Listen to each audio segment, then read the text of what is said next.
Assalamualaikum warahmatullahi wabarakatuh. Sebelum melakukan presentasi, terlebih dahulu perkenalkan nama saya Nurul Irawati dengan NIM 13521100146 dan teman saya Fani Wahyu Nafiri dengan NIM 13521100066. Agnesia Natasha dengan NIM 13521100142 dan Saada dengan NIM 13521100159. Di sini kami akan mempresentasikan hasil kerja kelompok kami yang berjudul Produksi Vaksin Hepatitis B. Pertama-tama, kita akan belajar tentang sejarah vaksin hepatitis B. Pada tahun 1965, Mumuk dan kawan-kawannya menemukan suatu antibodi pada pasien ditransfusi dari Australia. Tahun 1977, Bloomberg mendapatkan hadiah untuk penemuannya itu. Dan sekarang antigen tersebut dikenal dengan nama hepatitis B surf antigen atau HBsAg. Pada tahun 1971, Krugman dan koleganya memperkenalkan vaksin hepatitis B untuk pertama kalinya. Pada tahun 1973, diketahui bahwa HPV dapat menginfeksi simpanse. Dan pada tahun 1981, dibuatlah vaksin hepatitis B yang berasal dari plasma darah penderita tersebut. Tahun 1986, dibuatlah vaksin rekombinan dengan menggunakan yeast Saccharomyces cerevisiae. Pada tahun 1991, penggunaan vaksin ini secara besar-besaran pada bayi baru lahir. Dan pada tahun 1996, penggunaan vaksin secara umum pada orang dewasa.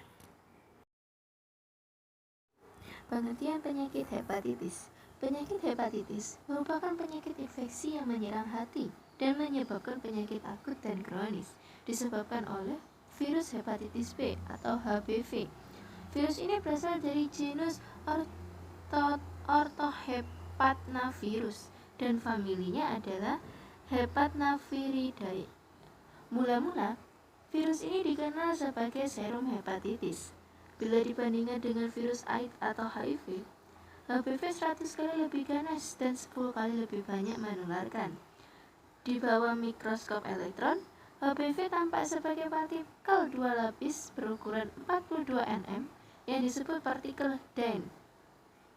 Bisa dilihat pada gambar.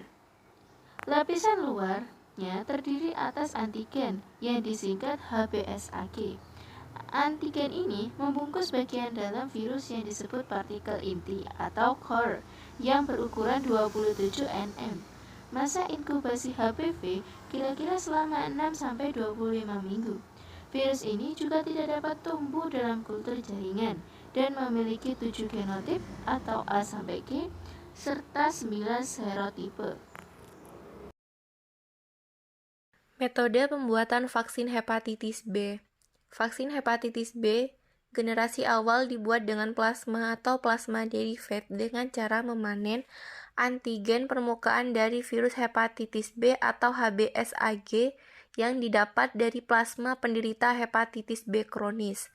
Proses pemurnian dilakukan dengan cara setiap residu partikel yang infeksius diinaktivasi dengan kombinasi urea, pepsin, formaldehida, dan pemanasan.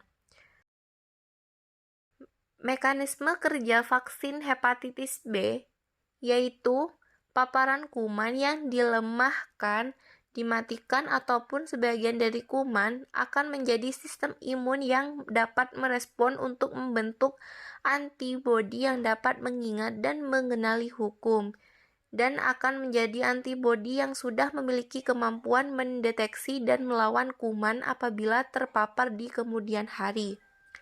Sedangkan vaksin hepatitis B mengandung antigen permukaan virus hepatitis B atau HBsAg yang sudah dinonaktifkan. Vaksin ini bekerja dengan cara merangsang sistem kekebalan tubuh agar menghasilkan antibodi untuk melawan virus. Virus ini dapat ditularkan melalui kontak langsung atau darah cairan yang dikeluarkan oleh penderita. Virus hepatitis B yang menetap dan bertahan dalam tubuh seseorang dapat menjadi berlanjut menjadi penyakit kronis yang menimbulkan komplikasi yang berbahaya, contohnya seperti penyakit sirosis dan kanker hati. Selanjutnya di sini ada contoh kasus dan produk dari vaksin hepatitis B. Contoh kasusnya di sini ada seorang pasien yang mengeluh muntah lebih dari 7 kali. Muntahan tersebut berupa makanan dan minuman yang sudah ditelannya. Muntah kurang lebih sebanyak 1 gelas aqua dan di dalamnya tidak terdapat darah. Seluruh badan pasien itu menjadi berwarna kuning dan kencingnya itu berwarna seperti teh. BAB-nya lancar, tidak cair, batuk, sesak, ataupun pusing. Sedangkan contoh produknya yaitu seperti vaksin HBV. Fakta yang menarik dari vaksin hepatitis B. 1. Efek samping vaksin hepatitis B. Beberapa efek samping umum yang dapat terjadi setelah menerima vaksin hepatitis B adalah kemerahan, nyeri, bengkak atau muncul benjolan di area suntikan, sakit kepala, dan kelelahan. Lakukan pemeriksaan ke dokter jika efek samping di atas tidak kunjung mereda atau semakin memburuk, seperti demam atau membekaknya kelenjar getah bening, pusing yang sangat berat hingga ingin pingsan, dan kejang. 2. Indikasi vaksin hepatitis B untuk dewasa. Tinggal dengan orang yang terinfeksi virus hepatitis B, aktif secara seksual dan sering berganti-ganti pasangan seksual, melakukan hubungan seks sesama jenis, memakai narkoba suntikan. 3. Jadwal pemberian vaksin hepatitis B untuk dewasa dan anak-anak. Untuk dewasa usia lebih dari 18 tahun, 0,5 mili sampai 1 mili sebanyak 3 kali. Jadwal pemberian vaksin dihitung dengan bulan 0 sebagai dosis pertama, diikuti dengan bulan ke-1 dan bulan ke-6. Untuk bayi dan anak-anak, 0,5 mili sebanyak 3 kali. Untuk vaksin hepatitis primer, dosis pertama diberikan secara segera setelah bayi lahir.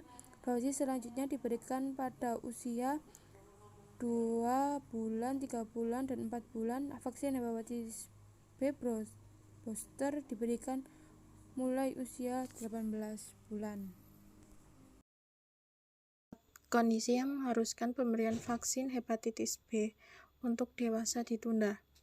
Orang yang sedang sakit ringan seperti batuk, pilek, atau demam ringan masih bisa mendapatkan vaksin hepatitis B.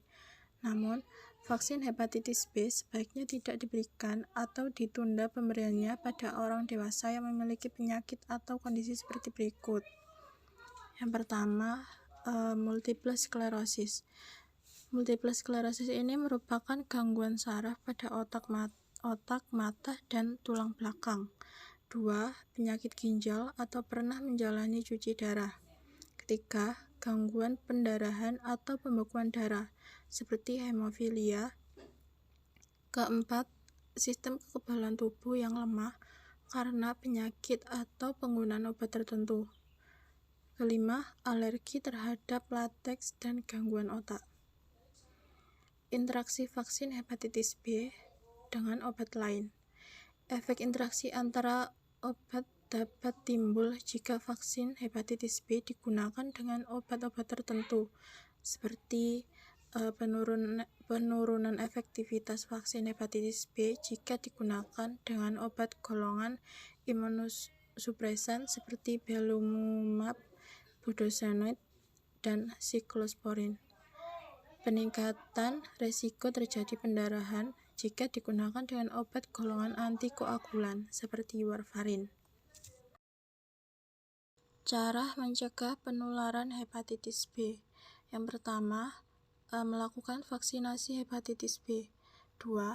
Jalani perilaku seks aman dan sehat, yaitu dengan memakai kondom saat berhubungan intim dan tidak berganti pasangan seksual.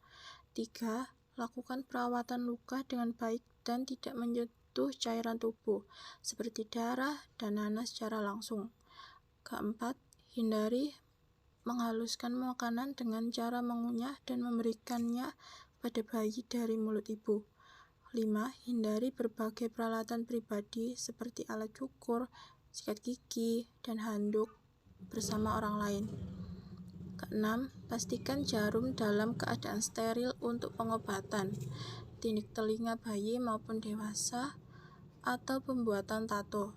Ketujuh, gunakan sarung tangan seketika menyentuh atau membersihkan cairan tubuh dan benda milik penderita hepatitis B, seperti perban luka, pembalut, handuk, atau spray. Kedelapan, bersihkan area yang terkena darah dengan cairan pembersih yang dicampur dengan air. Demikian presentasi yang bisa kami sampaikan. Jika ada salah-salah kata atau salah penyampaian, saya dan teman-teman mohon maaf yang sebesar-besarnya. Sekian, wassalamualaikum warahmatullahi wabarakatuh.